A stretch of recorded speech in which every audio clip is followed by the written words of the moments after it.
आज आमच्या इकडच्या एका हिंदू कुटुंबाला याच्यावर या इकडच्या काही हिरव्या सापांनी काही जिहाद्यांनी जी काय हिम्मत केलेली आहे, त्यांना वाटतंय की हे त्यांचा अब्बाचा पाकिस्तान आहे, लाहोर आहे, काय पाहिजे ते आमच्या मुंबईमध्ये करणार, हिम्मत दाखवणार आणि आम्ही सगळेजण इथे गप्प बसणार.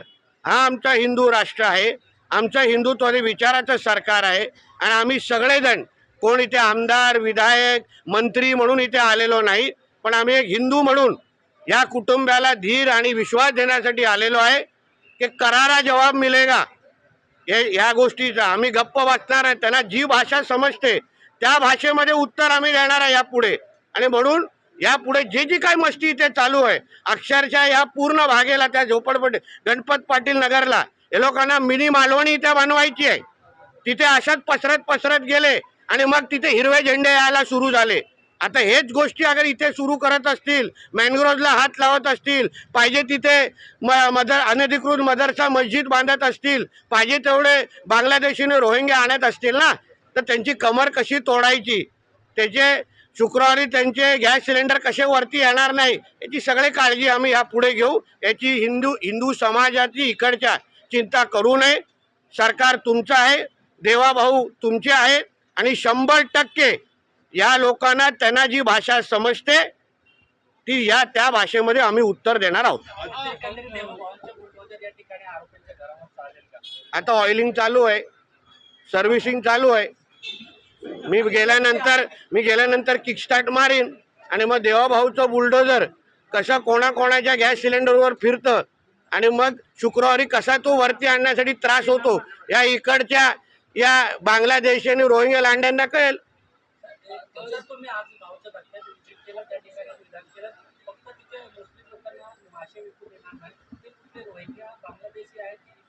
असं आहे, बांगलादेशी आणि रोहिंगे या लोकांना आमच्या देशामध्ये राहण्याची परवानगी नाही आहे, एक लक्षात घ्या.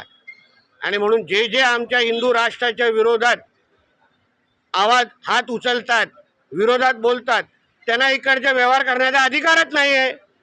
आमच्या हिंदू राष्ट्रामध्ये सर्वात जास्त प्राधान्य हिंदूंनाच मिळणार, कारण हिंदूंचा राष्ट्र आहे. सर्व धर्म समभाव पाकिस्तान आणि बांगलादेशमध्ये जाऊन सांगा ना, मग बघा कुठे कुठे हिरवे झेंडे लागतात तुमच्या. नारायण राणे यांनी वक्तव्य केलंय की या विषयावर आहे का बोले?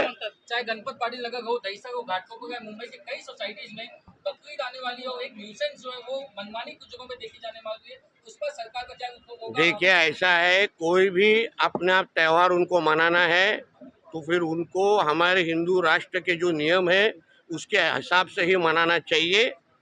ये कोई पाकिस्तान बांग्लादेश या कोई इस्लामिक राष्ट्र नहीं है, तो इसलिए कोई भी बकरी ईद के नाम पे अगर किसी भी हमारे हिंदू समाज को तकलीफ देके इस कुछ भी अगर इधर कर रहा होगा तो हमारी हिंदुत्ववादी सरकार ये अपना तीसरी आंख खोलेगी और उनको उस तरीके से जवाब देगी. बीएमसी के अधिकारियों पे एलिगेशंस लगते हैं कि गलत तरीके से परमिशन दी जाती है स्लॉटरिंग की हाउसिंग सोसाइटी में, जबकि अलाउड नहीं होता. वो सब हमारे पे छोड़िए, अभी हम सब मालूमात लेके जा रहा हूँ.